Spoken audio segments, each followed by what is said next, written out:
In 1999, I visited New York for the second time and took with me my Sankyo Super 8 camera and 10 rolls of ex-Soviet Union Super 8 film, known as Quartzchrome. One of the quirks of this film stock was it was out of date by quite a few years, with a best before date of 1992. The footage you're watching is what I shot with it. For this video I tried to find an image on the internet of the Soviet-style packaging that the film came in, which was a miserable grey colour with a blue stripe on it, but all I could find was this Soviet double 8mm box, but you get the idea. The business I worked for at the time had purchased 10,000 rolls of this film stock from a warehouse in what was now Russia.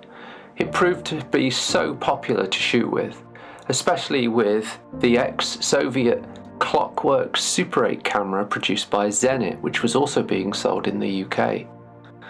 An interesting footnote in the history of this out-of-date film stock was its role in a 1999 Hollywood Blockbuster.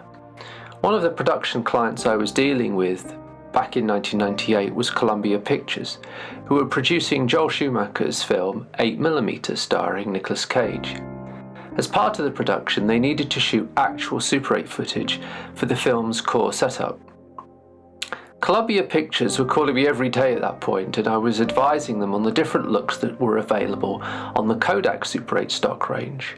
But I also mentioned this particular out-of-date stock. So Columbia Pictures flew their cinematographer, Robert Elswit, over to the UK to speak with me and test some rolls of the film, and in the end they did purchase some of the film stock and shot scenes for the film on this stock, which I would later see play out in the Odeon in Leicester Square in 1999. In the home movie footage that you're watching, you can see that the film stock is very granular and extremely low in contrast.